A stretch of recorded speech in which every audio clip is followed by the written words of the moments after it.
બનાસકાંઠા લોકસભા બેઠક પર કોંગ્રેસે ગેનીબેન ઠાકોરને ઉતાર્યા છે।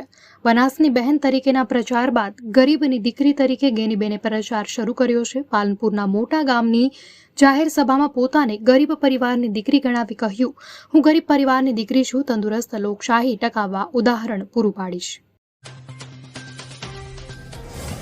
ક્ષત્રિય સમાજ મામલે પરસોત્તમ રૂપાલા દ્વારા કરવામાં આવેલ ટિપ્પણીને લઈ વિરોધ હવે અલગ અલગ જિલ્લામાં પ્રસરી રહ્યો છે। ત્યારે કોંગ્રેસ નેતા પરેશ ધાનાણીએ નામ લીધા વિના રૂપાલા પર પ્રહાર કર્યા છે। ધાનાણીએ ટ્વીટમાં ક્ષત્રિય સમાજના વિરોધને લઈને પરસોત્તમ રૂપાલાને ભાજપ પર નિશાન તાક્યું છે। ધાનાણીએ લખ્યું, રોષની આંધી હવે રાષ્ટ્રવ્યાપી બની રહી છે।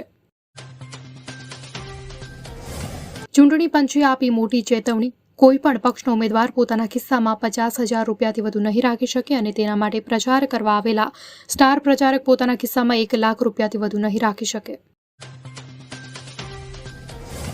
ઉમેદવારના ખાતામાં મત નખાવવા હોય તો પંપ બનીને કામ કરજો। જૂનાગઢમાં CR પાટીલે કાર્યકરોનો વધાર્યો ઉત્સાહ।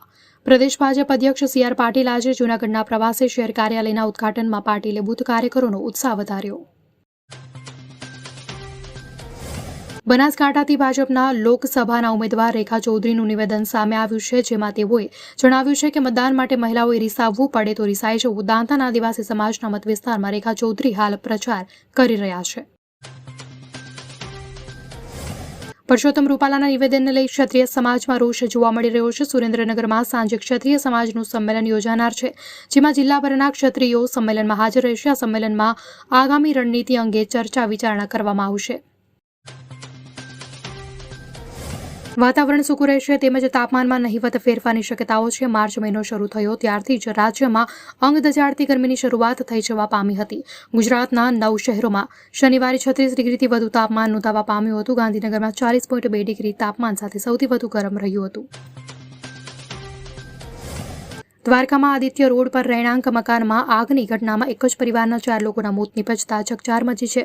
શોર્ટ સર્કિટના કારણે ઘરમાં આગ લાગી હતી, જેમાં દાદી, પતિ પત્ની અને 7 માસની બાળકી ભડથું થયા। અમદાવાદમાં રવિવારે વહેલી સવારે 2 આગની ઘટનાઓ બનવા પામી હતી, જેમાં ફટાકડા બનાવતી ફેક્ટરીમાં આગ લાગતા લોકોમાં ભયનો માહોલ છવાઈ જવા પામ્યો હતો। જ્યારે સનાથલ બાવળા રોડ પર આવેલ ગેરેજમાં આગ લાગતા તમામ માલસામાન બળીને ખાખ થઈ જવા પામ્યો હતો। અમદાવાદના દાણી લીમડાની મોટી બોકરી પાસે જૂથ અથડામણ થતાં વાતાવરણ તંગ બન્યું છે। જમીનના વિવાદમાં 2 જૂથો વચ્ચે હથિયાર સાથે સામસામે આવી ગયા હતા। બંને જૂથો દ્વારા પથ્થરમારો થતાં ચકચાર મચી ગઈ છે। બંને જૂથો વચ્ચે જમીનની અદાવતમાં ઘર્ષણ થયું હતું।